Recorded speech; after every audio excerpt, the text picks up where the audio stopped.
Just want to take a quick moment to welcome you to Louisville if you've never been here before. Welcome to Whiskey Row. You're in a very historic part of downtown Louisville. But welcome to Olfo. Very happy to have you. My name's Carly. I'm going to be your tour guide for the next little bit. I've been a tour guide here at Old Forester since the opening of this facility back in 2018. You're in a very historic part of downtown Louisville. These same blocks of Main Street where y'all walked in from, that is the famous Whiskey Row. So we call it that here in Louisville because of all the history that it holds. 150 years ago, on these same blocks of Main Street, there are as many as 20 distilleries all headquartered right outside our front doors. Less than 50 years later, around the year 1910, that number more than quadrupled to over 89 different distilleries, all kinds of other whiskey-related businesses that all just started expanding down both sides of Maine. So back then, whether you wanted to make it, move it, buy it, or sell it, if your business was bourbon, Louisville was the place to be. So that's where Olfo's story begins. We start on these same blocks of Main Street 154 years ago with a guy named George Garvin Brown. George was a pharmacy salesman who came here to Louisville around his early 20s. His job is really simple: sell as much bourbon as he can from pharmacy to pharmacy, which wasn't a hard job to do back then. Back then it was very common for a doctor to prescribe you whiskey for all kinds of stuff: headache, toothache, insomnia. I've once seen an old-timey prescription for an infection on a hangnail before. It's very common back then. So because we're using bourbon medicinally, that just meant that the value of bourbon started to grow exponentially in a pretty short amount of time. So a lot of folks back then, they just really started to see whiskey in general as just a really quick, like money-making opportunity. And that's where bourbon becomes complicated. We all know bourbon is anything but quick. It takes years to develop this flavor that we're looking for. But back then, when it came to a lot of con artists and swindlers, that timestamp really didn't stop them, because instead, they were just cheating the process. So instead, these guys would just take barrels filled with really cheap whiskey, sometimes even like clear raw moonshine, and they just start throwing different ingredients inside that barrel to help them pass off whatever they had as bourbon and try to sell for a quick profit.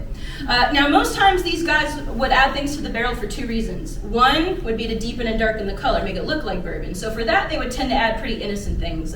Prune juice, cherry juice. Very often they would dunk tea bags there to change the color. But they would also add things to the barrel to try to add like a bite or a spiciness to the whiskey. Now, the issue with that is they were adding things you should not be drinking. I'm talking things like gunpowder, kerosene, turpentine, paint thinner, sometimes even gross stuff like used tobacco spit would very often end up inside these barrels. This is causing a bit of a problem, especially in the medical field. Now all of these doctors are very apprehensive to prescribe their patients bourbon for fear that they're going to come across a tainted barrel, drink from it, and become even more sick. So then you enter our founder, George. Now remember, George, he's just a guy trying to sell bourbon as medicine during a time when there's no government regulation, and you can just see there's not a whole lot of trust in the market. So what George decides to do to combat this problem completely revolutionizes the entire bourbon industry for the better. So George takes bourbon from 3 different distilleries. He batches it all together to make his own unique product. He takes that product, he puts it inside of a glass bottle, and he seals it. George takes it a step further. He also signs his name, his signature to each and every bottle. So by doing this, George is guaranteeing with his name not just the bourbon's flavor or consistency, but he's assuring you, that consumer, every time you pick up a bottle of Olfo, especially as medicine, you knew the liquid inside that bottle was unadulterated, tamper-free, but most importantly, you knew Old Forester was always safe to drink.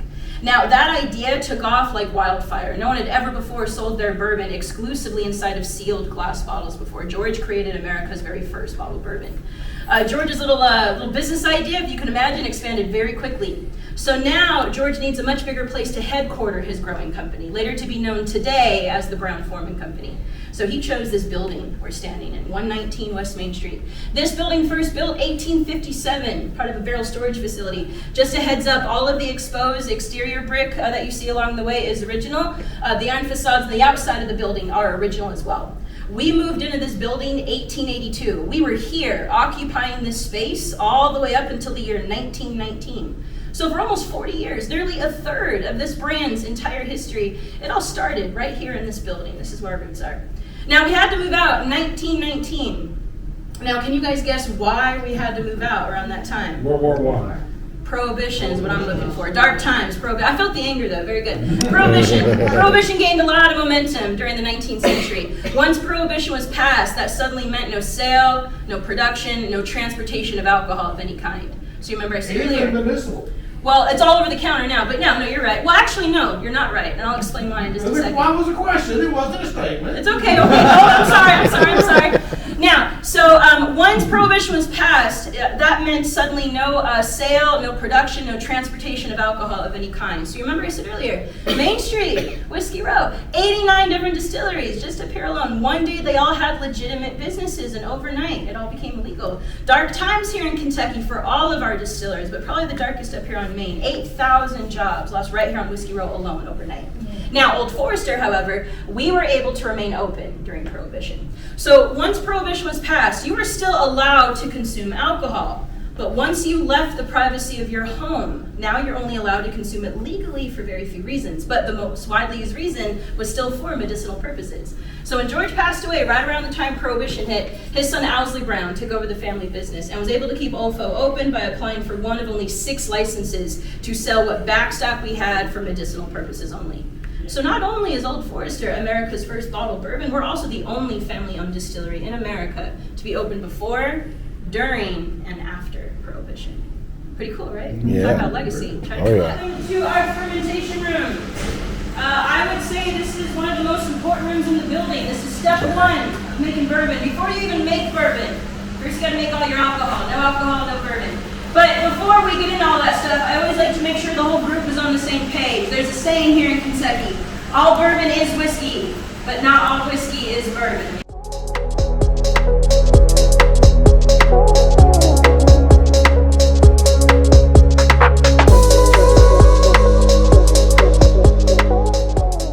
It really wasn't uncommon back then for a doctor to full-on endorse your product, complete opposite of doctors nowadays. But George, he was just a smart businessman. George decided to name his brand of medicinal whiskey after the most trusted doctor in town. I mean, it's really kind of genius. Eventually, Dr. Forester, he did decide to retire. When he did, it just didn't make sense to George anymore to be officially endorsed by a doctor who was no longer in practice. However, by this point, we've been using the name with the double R for close to 20 years. We couldn't just change the name. We needed the name to stick. So with Dr. Forester's blessing, we asked if we could just kind of retire one of those R's right along with him. We were able to change the name without changing the name. And you can see, we've been OFO with the 1R ever since.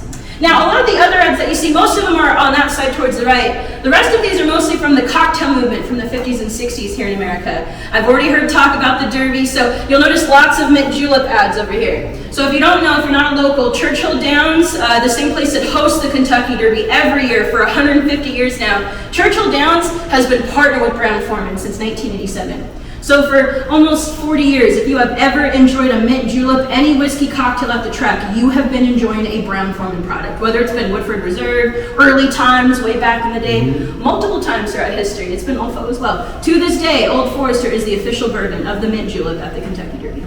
Now, any questions about these ads up here? Yeah, I forget, what's the difference between the whiskey with an E and without it again? Oh yeah, so, I've heard a lot of stories about why. Nowadays, it's more synonymous with where the whiskey was made. So if you see it spelled without the E, most times that's going to mean Canada, Japan, Scotland.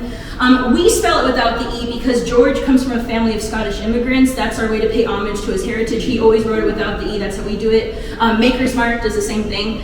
Actually, we're going to taste our Whiskey Row series on the tasting, and we spell whiskey both ways on the same label, so we just make it really confusing. So if we're ever referring to Old Forester straight bourbon whiskey, we spell it without the E. If we're talking about like Whiskey Row or American whiskey, we spell it with the E. The funniest story I've heard was back in the day, printing press owners would charge by the letter, so they would just get rid of it. Vowels were expensive, even way back then. I spell it without the E now. I feel like it just saves time.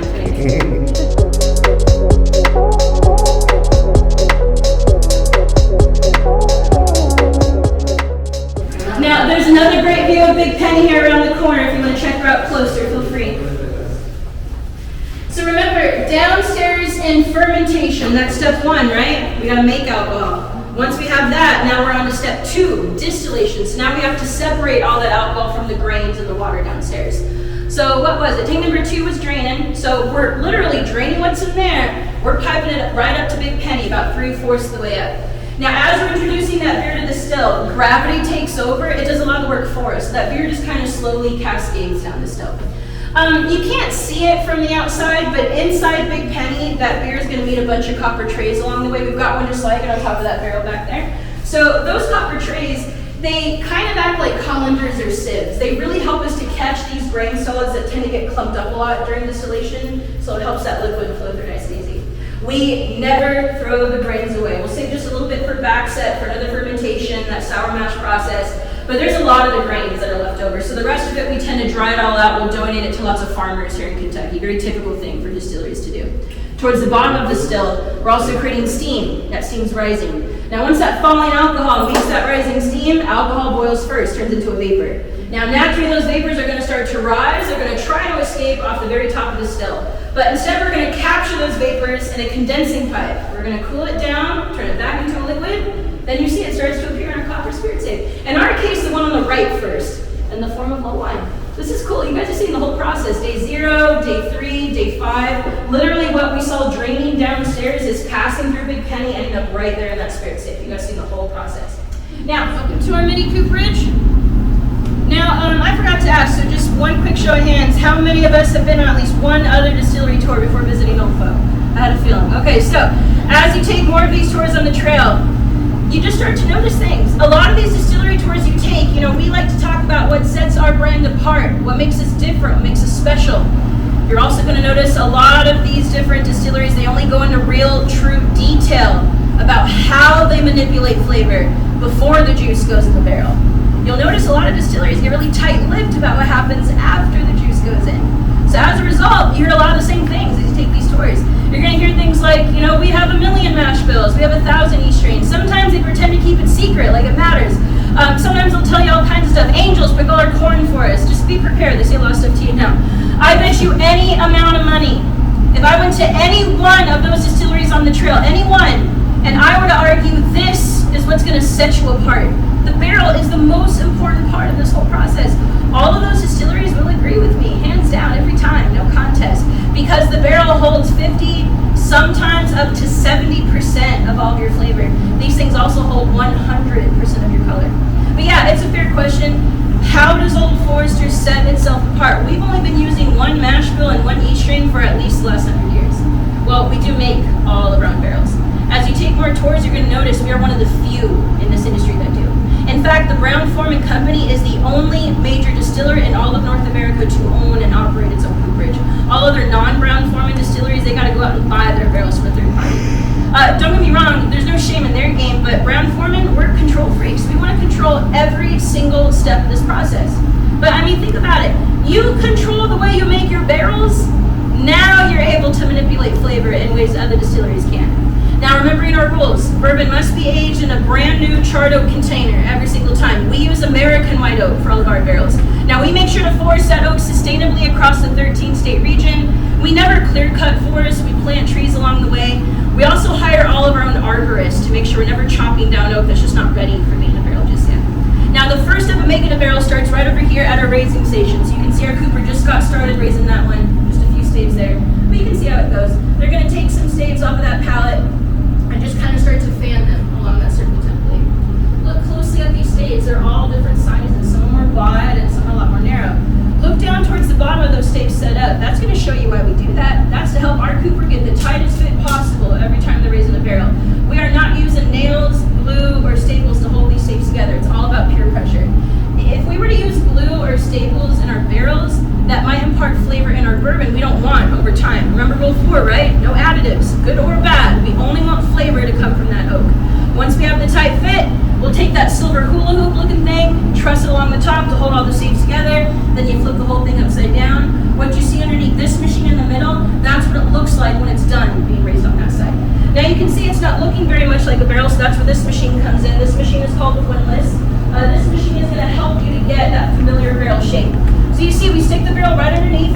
Inside that cage is a heating element that will drop down inside the barrel. Now once it drops, it will start to impart indirect heat to all of those staves. You can't see it, but back here is a water can, so we're going to hose down that whole barrel with lots of water. So So the combination of that heat and that moisture is going to make this wood very pliable. It really helps us to bend it into the shape that we want without the wood snapping and breaking. It only needs about 10-15 minutes. You'll notice this big steel cable that we wrapped around the bottom. So when we're ready, we're going to yank on that cable on either side really tight, almost like a tourniquet. So that's how you get the narrow top, the narrow bottom, while keeping that really bulgy pull of your barrel. Any questions so far? All right. Once we have our barrel walls, now we have to start imparting more flavor into that wood. Now the majority of distilleries, all they do is they char the barrel. They call it a day. Brown Forman, we have a 2-step process for flavor for all of our barrels. Step number 1 begins with this big machine behind me. This is our toaster. Brown Forman Cooperage opened right here in Louisville back in 1945. Now around the 80s, Brown Forman started to develop proprietary technology to use what is now known as the toast before char method. Now you're allowed to use any type of oak you want for your barrel, but you're going to notice as you take more of these tours, American white oak tends to be the most prevalent that you see in the industry. There's quite a few reasons for that, but the biggest reason, this species of oak, Quercus alba, it's known for having a lot more of these sugars and flavor compounds inside the wood. So when you gently toast it before you char it, you're going to wake all of these sugars up. You bring those sugars right to the surface of the barrel wall without destroying the sugars. We're only using indirect heat right now. So by the time we go to char the barrel with that direct heat, that open flame, now all of your sugars are right front and center for you. Now they're ready to be broken down and caramelized, almost like you roast a marshmallow over a campfire. So once we fill the barrel with white dog, and that white dog has a real chance to saturate inside the wall of the barrel, the first thing the white dog will touch is sugar. It's a huge jumpstart on flavor. Now again, this method became very popular around the 80s. Now around that time, a third-party cooperage would charge a distillery a lot of extra money if they wanted their barrels toasted and charred. It would take more time to make the barrel. Time is money, they charge you more. That really hasn't changed over the years. So most distilleries tend to skip this part. They can save a lot of money that way. But I've noticed it's starting to come back. Now some distilleries, they're only featuring certain products that use toasted barrels. Last I checked, Elijah Craig does it, Basil Hayden does it, Bardstown Bourbon Company does it now. Michter's down Main Street does it now too. Look at the label. It's going to say it's a toasted bourbon, it's a toasted whiskey, they made it with toasted staves. They also tend to charge you more money for that bottle, which they should. They spent more money on the barrel to get the extra flavor. But you think of it from the Brown Forman perspective. We want all of the juice from all of our barrels to be top notch every time. Since the 80s, every single barrel that has left our cooperage, no matter the brand, the product, even the price put on the bottle, all of our barrels are toasted and charred. Now, when you char the barrels around the corner here,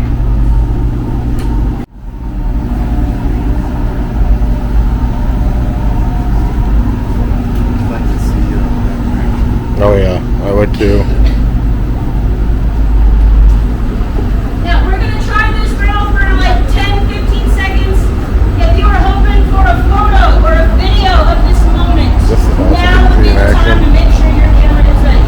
Once that barrel's done, it'll make its way down the belt. We'll make sure that flame is out with a quick mist of water, and then we'll set the barrel to the side and Cooper will come back to us ready. Sir, since you're up front, my Cooper, say, only if you're excited about it. All right, make that about your Cooper. Just one quick push.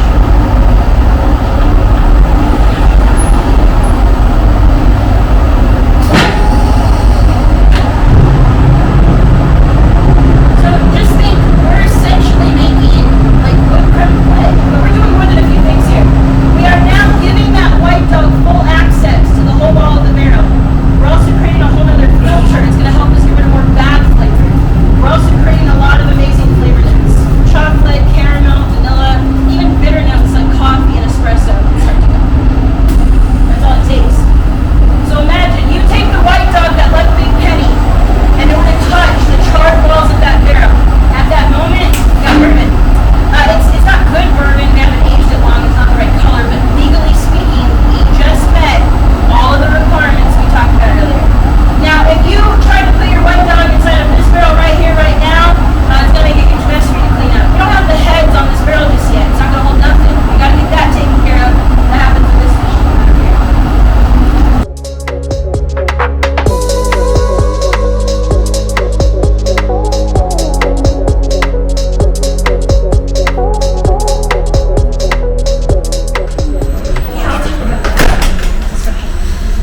I think it affects the bourbon, I guess. This is our little maturation brick house, rack house, warehouse, whatever you want to call it.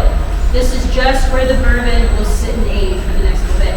This room is a little bit different. This is a climate controlled room, and that's very non-traditional compared to warehouses you'll see if you visit like Wild Turkey, Heaven Hill, Buffalo Trace. All of those more like country style warehouses, they're much larger than the space, but you'll notice they're very open air. So these barrels are very much exposed to the seasons, the temperatures, the weather we experience day to day. Temperature is extremely important for maturation. So,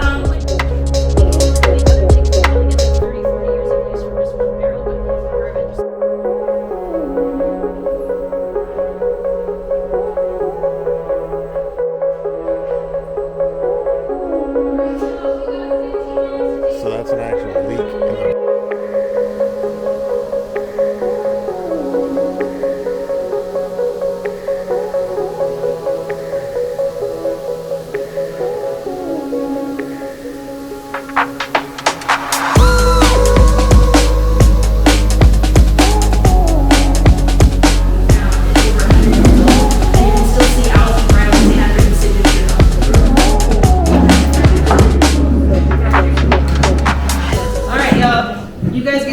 our Whiskey Row series today. I want you to remember, all of these bourbons went into the barrel the same way. We do not decide which Old Forester it's going to be when it's fermenting in a tank. We decide what it's going to be after it aged in the barrel, then we dump it, taste it, then decide how to batch it for flavor and consistency. It takes more time, it takes a lot more finesse. It's the way George did it, it's the way we still do it 150 years later. You're going to find something that you like up here, I guarantee it. All of these still have very unique and distinct flavor profiles. These black bottles that you see all across the table, these are all just filled with plain old water. Sorry, it's not old water. I didn't mean to say it that way. We replace it. We replace it every day. But there's water in here. I would encourage you to experiment with water. So add a little bit of water to your bourbon and just see if it makes some changes for you. I would encourage you to, especially with a lineup like this. It's not every day you're going to taste 4 bourbons using the same mash bill, same yeast strain. So experiment. It's fun. Now, we're going to get started by nosing our bourbon. We're going to go all the way to our left to begin with our 1870 original batch. We're starting you off at 90 proof. Again, we're going all the way to our left with our 1870. Now, you should always try to nose your bourbon before you taste it, if you can help it. If you just want to go for it, don't let me stop you. It's all good. But I do like to remind folks, especially if you're going to take more of these tours, from now on, when you take a tour, I want you to always notice the glassware a distillery gives you. If a distillery you visit is giving you some dinky plastic tasting cup, you tell them Carly said sprinkler some good glass, okay? He bottled it. He called it very fine old whiskey, signed his name to the bottle just like his dad. He sold on the market. If you want to see something cool, go to the Fraser History Museum down Main Street, the official start of the Bourbon Trail. We have an original bottle of old fine whiskey with the liquid still inside. You can still see Owsley's handwritten signature on the bottom of the label, over 100 years old. Now, we want to pay homage to Owsley, present day, with the old fine we put out now, because back in 1910, he didn't know it then, but he had discovered the first documented case of what we now refer to as a double-barreled or double-oaked expression. You did not see another double-oaked in this industry until 112 years later with the release of Woodford's double-oaked. Woodford also being a brown formula distillery. All right, how do we feel? So far, so good? Yeah. All right, we're going to cap it off with another fan favorite. This last one here is our 1920 Prohibition style. Now, has anyone ever tried this one before? Yeah. Okay, fair warning if you haven't. 115 proof, she's minimally filtered, she's coming in hot, okay? You're going to feel that finish all over the palate. If you like a big, bold finish, this one's going to be right up your alley. Now, I don't want to scare you. We've prepped you for this moment. Imagine if we started you with the 1920. That'd be a whole different story. So there's a bit of a method to the madness. That one deserves as much water as you can give it, Danny. Her picture should be on your magazine. She's trying. How do you like it? I love it. We're slowly. I love it. Yeah. I have to say that 1910 though, that is. Mm-hmm. Yeah, we're very. Is I there agree. something over with The chocolate. These are my favorites here in the middle. These are my favorites. I go through phases, but right now I love these ones. Water does help. The lady What'd you across say? from you seemed to say. This is 115. Yeah, she's coming in hot. You don't have to, use the water if you like, proof it down, find a way it drinks best for you. That's what matters. All right, now we feature the 1920 at a 115 because this is most likely the barrel strength you would have seen around the Prohibition era. You have to remember, we had never gone through Prohibition before. We didn't really know what to expect. We didn't know how many years would go by before the government would finally allow us to actually distill again. So in 1920, those distilleries with a medicinal license, we tended to water down our White Dog a lot more back then to stretch the product, get more barrels out of it. So coming out of the barrel years later, your barrel proof hovered more around 115 versus the more normal like 120 and upwards that you can see today. However, because of the Bottled and Bond Act, everything tended to be proofed down for 100 to make something bonded. If you were drinking your bourbon legally during Prohibition, keyword legally, you were probably drinking it as medicine. You wanted your medicine to be safe to drink, so bonded tended to be the way to go. So the 1920 we put out today is what we imagine your Old Forester prescription would have tasted like at a Prohibition-style barrel proof. I like to argue this is probably the closest you're going to get to an actual Prohibition style. Unless you actually found an old bottle from that era and you cracked it open and tried it, Old Forester is really the only brand in the industry that was actually making it and selling it during Prohibition. But you find an old bottle like that, send it my way. I want to know what it tastes like.